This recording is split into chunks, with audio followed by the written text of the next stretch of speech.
जय हिंद। देखिए, यह क्लास है इतिहास का और इतिहास में हम आपको पहला पाठ करा रहे हैं यूरोप में राष्ट्रवाद, जिसमें बहुत सारा टॉपिक हम आपको पिछले क्लास में करा चुके हैं। अब अभ्यास में भी आपको ऑब्जेक्टिव जो होता है वस्तुनिष्ठ प्रश्नमाला, तो उसमें आपको जो भी ऑब्जेक्टिव इम्पोर्टेंट प्रश्न था वो हम आपको करा चुके हैं पिछले क्लास का। और उसके बाद एनसीईआरटी बुक अगर आप उल्टाते हैं और पहला पाठ का अभ्यास देखते हैं तो पहला प्रश्न है ऑब्जेक्टिव वस्तुनिष्ठ प्रश्न है और दूसरा प्रश्न खाली स्थान है, उसके बाद मिलान करने वाला, उसका भी हम वीडियो आपको डाल चुके हैं। अब उसके बाद प्रश्न लघु उत्तरीय प्रश्न और दीर्घ उत्तरीय प्रश्न। तो लघु उत्तरीय प्रश्न में क्या होता है, देखिए लघु उत्तरीय प्रश्न में आपको 15 से 20 शब्द में जवाब देना पड़ता है, लेकिन दीर्घ उत्तरीय प्रश्न में क्या होता है, यानी कि अधिक से अधिक शब्द में जवाब देना पड़ता है, उसको पूरी तरह से डिटेल में लिखना पड़ता है। तो ये क्या है, आपको ये लघु उत्तरीय प्रश्न है, 1 से लेकर के 4 प्रश्न है। पहला पाठ में अभ्यास में लघु उत्तरीय प्रश्नमाला में क्या है कि 1 से लेकर 4 प्रश्न है। चारों प्रश्न को हम आपको यहाँ पे लिख दिए हैं और उसको समझा देते हैं अच्छे प्रकार से, ताकि आपको याद हो जाए तुरंत। कैसे होता है, देखिए पहला प्रश्न, राष्ट्रवाद क्या है। अगर आप क्लास पीछे किए हुए हैं ना, इसको शुरू से आप किए हुए हैं क्लास, तो फिर इस प्रश्न का जवाब या इसमें लघु प्रश्न हो या दीर्घ प्रश्न हो, इस किसी भी प्रश्न का जवाब देने के लिए आपको सोचना नहीं पड़ेगा। अगर आप पीछे क्लास ध्यान से किए होइएगा तो, अगर नहीं किए होइएगा तो फिर ये आपको याद करना होगा पीछे, क्योंकि एक एक टॉपिक को एक बारीकी से एक एक पॉइंट हम आपको बताए हुए हैं। अब जा करके पीछे देख सकते हैं, ये 7वां क्लास है यूरोप में राष्ट्रवाद का, ये 7वां क्लास है भाई। अब देखिए क्या है राष्ट्रवाद, क्या है तो हम बहुत अच्छे से बताएं। राष्ट्रवाद क्या होता है, एक भावना। राष्ट्रवाद जो होता है ना, एक भावना होता है। राष्ट्रवाद क्या होता है, एक भावना होता है राष्ट्र के प्रति। राष्ट्रवाद है तो राष्ट्र के प्रति भावना, मतलब आप अपने देश से प्रेम करते हैं ना, मतलब आपके अंदर राष्ट्रवाद की भावना है, मतलब आपके अंदर क्या है, राष्ट्रवाद की भावना है। तो यही क्यों होता है, देश के प्रति, अपने देश के प्रति लगाव की भावना को राष्ट्रवाद कहते हैं। यहीं पे हम यहाँ पे लिख दिए हैं, अपने देश के प्रति लगाव की भावना को क्या कहते हैं, राष्ट्रवाद। आप इसी क्लास में याद करके जाइए। आपको अगर प्रश्न रहेगा कि राष्ट्रवाद क्या है, तो आप क्या कहिएगा कि देश के प्रति लगाव की भावना को राष्ट्रवाद कहते हैं। तो ये तो हो गया लघु उत्तरीय प्रश्न। अगर यही बात आपको कहता कि राष्ट्रवाद के विषय में वर्णन करें, दीर्घ उत्तरीय में कहता कि राष्ट्रवाद के विषय में आपको वर्णन करना है, डिटेल में लिख रहा है राष्ट्रवाद, कि राष्ट्रवाद कहाँ से आया, कैसे पनपा, क्या होता, ये सारा चीज़ आपको लिखना होता। तो आप राष्ट्रवाद के बारे में जितना कुछ जानते हैं, पिछले क्लास में आप जाकर देख सकते हैं, वो सारे बात को आपको इसमें लिख देना है। राष्ट्रवाद एक भावना होती है जो देश के प्रति लगाव उत्पन्न करती है। यह भावना सबसे पहले यूरोप महादेश में कहाँ से स्टार्ट हुआ था, फ्रांस से स्टार्ट हुआ था। और फ्रांस में 1789 क्रांति हुई थी ना, उसी क्रांति से यह भावना उत्पन्न हुई थी, राष्ट्रवाद की भावना उत्पन्न हुई थी। और इस भावना का जनक, सबसे पहले इस भावना को उत्पन्न करने वाला कौन था, नेपोलियन था। 1789 में जो क्रांति हुई थी, तो इस भावना का 1789 में जो क्रांति हुई थी फ्रांस में, तो क्रांति के फलस्वरूप पूरे विश्व में राष्ट्रवाद की भावना की लहर दौड़ गई। हर जगह राष्ट्रवाद की भावना, हर देश पर दूसरे देश का आधिपत्य था। बहुत सारे देश ऐसे थे, छोटे छोटे देश, जिस पर दूसरे देशों का आधिपत्य था, दूसरे देश के शासन में था। तो क्या हुआ, जब 1789 में फ्रांस में क्रांति हुई, तो उस क्रांति के फलस्वरूप सभी देशों में राष्ट्रवाद की भावना लहर दौड़ गई कि अब हमें भी आज़ाद होना है। हमें, आपको अगला पाठ पढ़ना है, हिंद चीन में राष्ट्रवाद, भारत में राष्ट्रवाद, सभी को पढ़ना है आपको, है। तो इसमें तो यूरोप में राष्ट्रवाद पढ़ ले। तो क्या है राष्ट्रवाद, तो आपको यहाँ पे पूछ रहा है राष्ट्रवाद क्या है।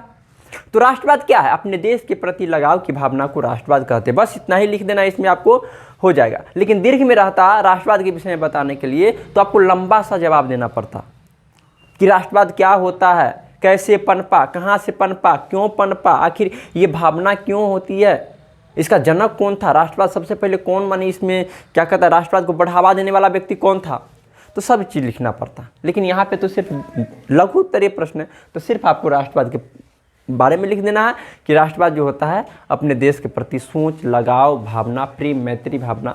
जैसे मान लीजिए कि आप भारत के हैं, अगर किसी और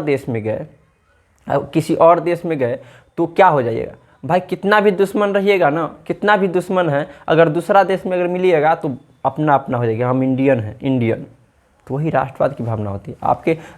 यही भावना से मान लीजिए मैच जो होता है, तो मैच होता है ना, तो कैसे हम कहते हैं इंडिया जीते, इंडिया जीतने, क्यों? हमको क्या मिलेगा? मैच अगर जीत जाएगा इंडियन, तो फिर हमको क्या मिलेगा? कुछ मिलेगा तो नहीं ना। लेकिन एक भावना है, हमको देश के प्रति लगाव है, राष्ट्रवाद की भावना है जो हमें अपने देश को अपने करीब लाती है, समझे? तो यही होता है राष्ट्रवाद। अगर आगे बढ़े, आगे क्या है?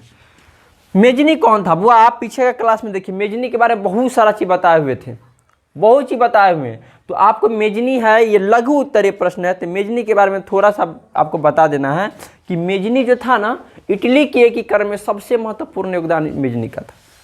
इटली के एकीकरण में सबसे महत्वपूर्ण योगदान किसका था? तो मेजनी का था। आपने मेजनी गणतांत्रिक विचारों का समर्थक और योग्य सेनापति था। यह एक सेनापति था। क्या था? सेनापति था। सेनापति क्या होता है? बहुत सारे सेना को नियंत्रित करने वाला सेनापति होता है। तो मेजनी के विषय में आपको लिखना है। कह रहा मेजनी कौन था? तो मेजनी गणतांत्रिक विचारों का समर्थक था। वो चाहता था कि गणतंत्र हो, हमारा देश क्या हो? गणतंत्र हो, समझे? तो गणतांत्रिक विचारों का समर्थक और योग्य सेनापति था। इटली के एकीकरण में मेजनी का बहुत बड़ा योगदान था। इटली के एकीकरण में सबसे बहुत बड़ा योगदान था मेजनी का। हालांकि कई लोगों ने मिलकर के इटली का एकीकरण किया था, लेकिन मेजनी का बहुत बड़ा योगदान था। समझ गए? अगला प्रश्न देखते हैं। अगला प्रश्न, जर्मनी के एकीकरण की निम्नलिखित बाधाएं, कितनी बाधाएं थी? कौन सी बाधाएं थी? तो भाई सबसे पहले एकीकरण, हम कहें ना आपको, अगर पीछे का क्लास आप देखे हुए हैं, अगर आप पीछे का क्लास देखे हुए, तो फिर आपको इस सभी प्रश्न में, ये प्रश्न सब में दिक्कत होने वाला नहीं। सभी प्रश्न का आप नॉर्मली जवाब दे दीजिएगा, हर प्रश्न का उत्तर आपको मिल जाएगा। टॉपिक हम पढ़ाएं इस टाइप से। सुन, तो क्या जर्मनी की एकीकरण की बाधाएं क्या थी? तो बहुत सारी बाधाएं थी। एकीकरण क्या होता है? एकीकरण मतलब एक देश में कई छोटे छोटे राज्य बिखरे हुए हैं, इसको एक करना। तो उसका बहुत सारा बाधा था। जर्मनी का एकीकरण के बहुत सारा बाधा, लगभग 300 छोटे बड़े राज्य। उसमें तो इतना छोटा छोटा राज्य था ना, सो सब अलग अलग था। 300 छोटे बड़े राज्य था और सभी राज्य में अपना एक भाषा था, अपना एक जाति धर्म हर प्रकार के था, सभी राज्य में था। तो भाई 300 छोटे बड़े राज्य को एक करने में किसी का पानी पस हो जाएगा, किसी एकदम हालत खराब हो जाएगा। तो सबसे बड़ी बाधा थी कि 300 छोटे बड़े राज्य थे। और हाँ, 300 छोटे बड़े राज्य है तो देश के प्रति सोचते हैं ना। मान लीजिए हमारा देश भारत है, इसमें बहुत सारे राज्य हैं। अब सभी राज्य है तो सभी राज्य के व्यक्ति को है ना कि हमारा देश भारत है, तो भारत के लिए हम लड़ेंगे। तो भावना है ना, एक राष्ट्रवाद की भावना है। लेकिन ये 300 छोटे बड़े राज्य थी, तो वहां पे राष्ट्रवाद की भावना था ही नहीं किसी के पास।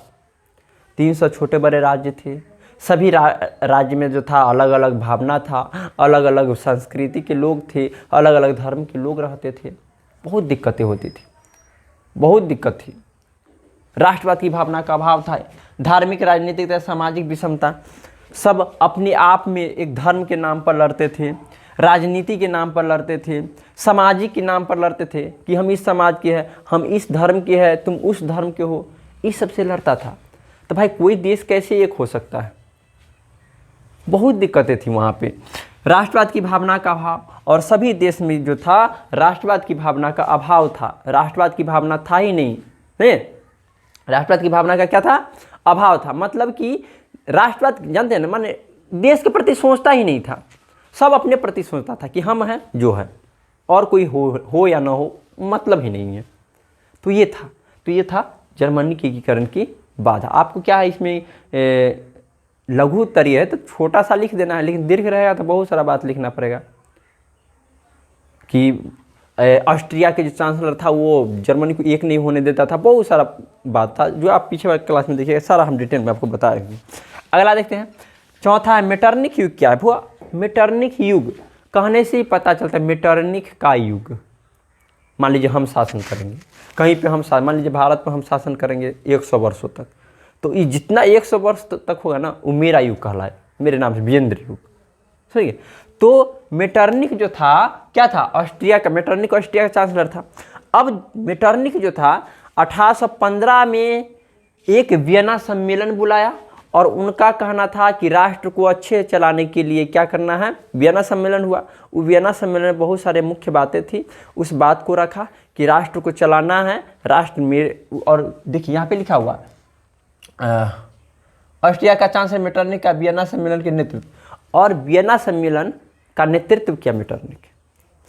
देखिए सबसे पहले तो मेटरनिक युग क्या है, तो 1815 से 1848 तक के युग को ऑस्ट्रिया यहाँ यूरोप में मेटरनिक युग कहा जाता है। 1815 से लेकर के 1848 तक के समय जो है, 1815 से 1848 तक जितना समय है, ये समय को यूरोप में मेटरनिक युग कहा जाता है। इस समय को यूरोप में क्या कहा जाता है, मेटरनिक युग कहा जाता है। क्यों कहा जाता है, क्योंकि इस समय मेटरनिक ने शासन किया था।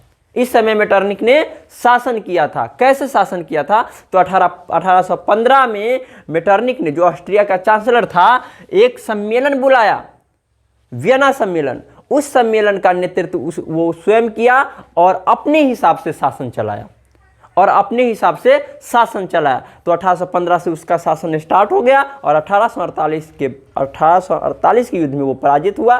तो जा करके मेटरनिक का शासनकाल खत्म हुआ, जिससे मेटरनिक युग खत्म हुआ। बस यही तो लिखना है बुआ। मेटरनिक युग क्या है, तो 1815 से लेकर 1848 तक के युग को यूरोप में, हर जगह नहीं, यूरोप में मेटरनिक युग कहा जाता है। 1815 से 1848 तक के युग को यूरोप में मेटरनिक युग कहा जाता है। क्यों, क्योंकि 1815 में मेटरनिक ने, जो ऑस्ट्रिया का चांसलर था, वियना सम्मेलन का नेतृत्व करके वहाँ ऑस्ट्रिया में शासन करना स्टार्ट कर दिया। ऑस्ट्रिया में शासन करना स्टार्ट कर दिया, और उसका शासनकाल जाकर के 1848 में ख़त्म हुआ।